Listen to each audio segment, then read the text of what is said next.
Perkenalkan, kami dari kelompok yang beranggotakan saya Afira Kusunce Pasya dengan NIM C2255201054. Saya Justin Pero dengan NIM C2255201059. Saya Glenn Petripani dengan NIM C2255201060. Kami dari kelas TIB dari mata kuliah Manajemen Proyek Teknologi Informasi. Di sini kami akan mempresentasikan hasil kerja kelompok kami yang berupa proposal TA dengan judul Analisis Kinerja Proyek Teknologi Informasi dengan Pendekatan Internet Volume Management Studi Kasus di Industri Telekomunikasi. Adapun latar belakangnya yaitu industri komunikasi merupakan salah satu sektor yang berkembang pesat, didorong oleh transformasi digital dan peningkatan permintaan akan layanan yang lebih cepat dan andal. Perusahaan-perusahaan di dalamnya beroperasi dalam lingkungan yang sangat dinamis, di mana mereka harus mampu beradaptasi dengan perubahan teknologi dan kebutuhan pasar yang terus berubah. Oleh karena itu, manajemen proyek yang efektif menjadi krusial untuk mengimplementasikan solusi teknologi informasi yang berhasil dalam industri ini. Teknologi informasi memiliki peran yang semakin penting dalam mendukung operasi sehari-hari perusahaan dalam telekomunikasi, mulai dari manajemen jaringan hingga analisis data pelanggan. Teknologi informasi memungkinkan perusahaan untuk meningkatkan efisiensi operasional mereka, merespon perubahan pasar dengan cepat, dan mengembangkan layanan yang inovatif. Namun, implementasi proyek IT seringkali kompleks dan berisiko tinggi, mengingat tantangan seperti pengendalian biaya, manajemen sumber daya, dan kepatuhan terhadap jadwal yang harus diatasi. Dalam konteks ini, pendekatan Earn Volume Management atau NVM menawarkan kerangka kerja yang kokoh untuk mengukur dan mengelola kinerja proyek. Dengan memadukan informasi tentang biaya, jadwal, dan kinerja aktual, proyek NVM memungkinkan manajemen proyek untuk memastikan keberhasilan proyek. Oleh karena itu, penelitian tentang penggunaan NVM dalam konteks proyek-proyek teknologi informasi di industri telekomunikasi dapat memberikan wawasan yang berharga bagi praktisi dan akademis yang tertarik dalam manajemen proyek dan teknologi informasi. Lalu ada juga beberapa batasan masalah, yaitu 1. Lingkup industri telekomunikasi. Penelitian ini akan terbatas pada industri telekomunikasi dengan fokus pada perusahaan proses implementasi teknologi informasi di dalamnya. Industri lain atau sektor non-telekomunikasi tidak akan menjadi bagian dari analisis. 2. Pendekatan Earn Volume Management (EVM). Penelitian akan berfokus secara khusus pada penerapan pendekatan Earn Volume Management atau EVM dalam mengukur kinerja proyek teknologi informasi di industri telekomunikasi. Metode ini untuk mengukur kinerja proyek tidak akan menjadi fokus utama. Yang ketiga, studi kasus tertentu. Penelitian ini akan menggunakan studi kasus di satu atau beberapa perusahaan telekomunikasi sebagai landasan untuk analisis. Perusahaan-perusahaan ini akan dipilih berdasarkan kriteria tertentu seperti ukuran, kompleksitas proyek, atau keberhasilan implementasi teknologi informasinya. Yang keempat yaitu variabel yang dianalisis. Variabel yang akan dianalisis meliputi kinerja proyek berdasarkan indikator EVM seperti Schedule Performance Index atau SPI, Cost Performance Index (CPI), dan Variance at Completion (VAC). Variabel lain seperti faktor-faktor risiko, penggunaan sumber daya, dan kompleksitas proyek juga dapat dipertimbangkan. Yang kelima, periode waktu. Penelitian akan membatasi periode waktu tertentu, baik dalam pengumpulan data maupun analisisnya. Hal ini dapat mencakup proyek-proyek yang telah selesai dan dalam beberapa tahun terakhir atau periode waktu yang relevan lainnya. Dengan mengatur batasan masalah seperti ini, penelitian akan menjadi lebih terfokus dan dapat memberikan kontribusi yang lebih signifikan terhadap pemahaman tentang kriteria proyek teknologi informasi dengan pendekatan EVM dalam konteks industri telekomunikasi. Kebutuhan non-fungsionalitas data. 1. Kerahasiaan data. Karena data yang digunakan dapat mencakup informasi sensitif tentang proyek-proyek di industri telekomunikasi, penting untuk memastikan bahwa data-data tersebut dilindungi dengan baik dari akses yang tidak sah.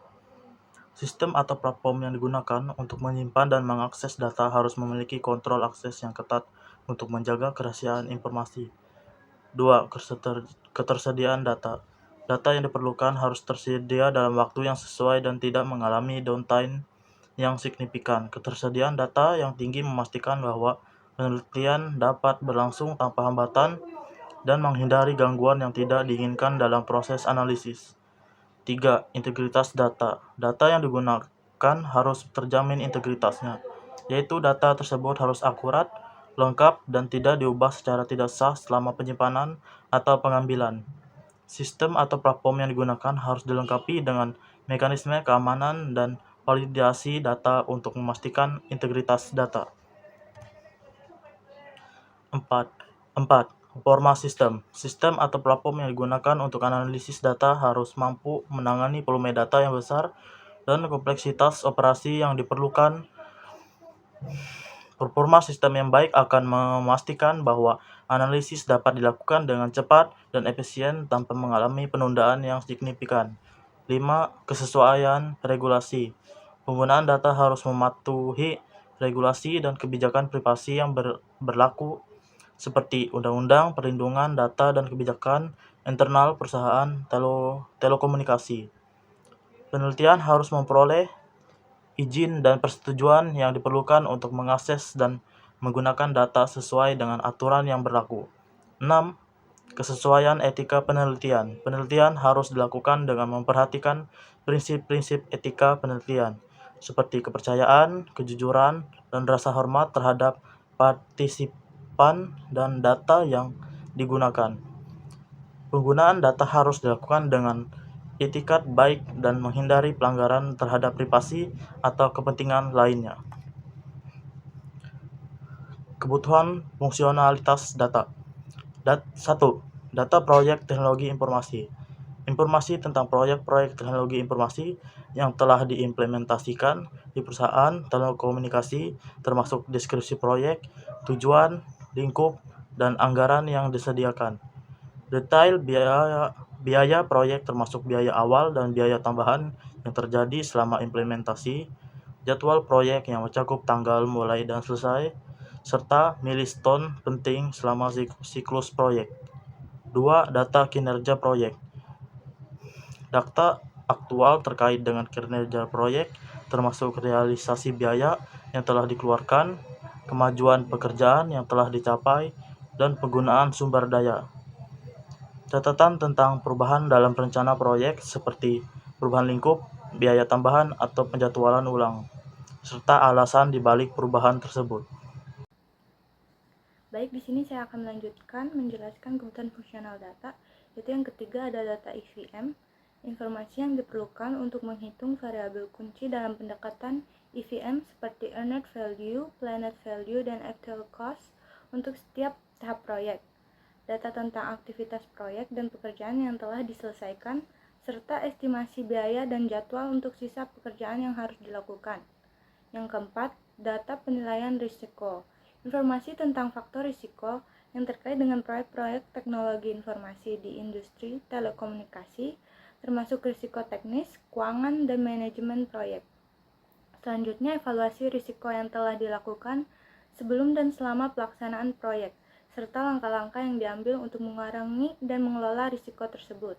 Lalu yang kelima ada data kualitatif tambahan, yaitu informasi tambahan yang dapat mendukung analisis kinerja proyek seperti feedback dari tim proyek, stakeholder, atau pengguna akhir terkait dengan proses implementasi, keberhasilan, dan tantangan yang dihadapi. Dan yang terakhir, saya akan menjelaskan jadwal rencana tahapan.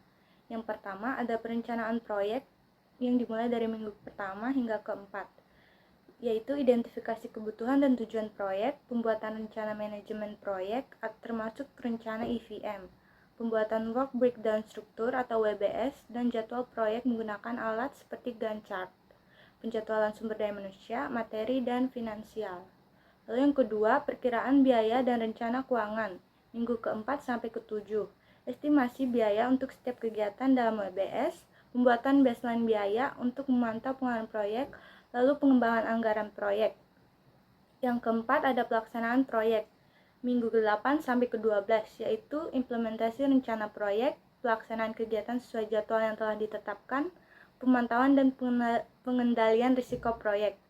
Kemudian yang kelima ada pengukuran kinerja minggu 13 sampai 18, yaitu pengumpulan data aktual tentang kemajuan proyek, bahan, tenaga kerja, waktu. Kemudian penentuan nilai yang telah diperoleh berdasarkan kemajuan aktual proyek.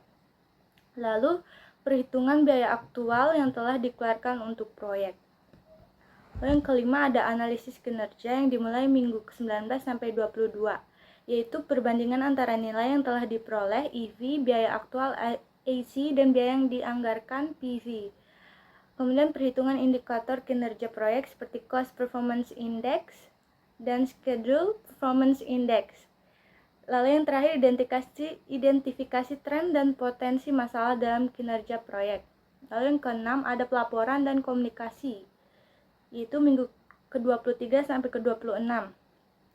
Yaitu penyusunan laporan kinerja proyek yang mencakup temuan dari analisis EVM, kemudian komunikasi hasil analisis kepada stakeholder proyek, dan yang terakhir penyesuaian rencana proyek berdasarkan temuan analisis.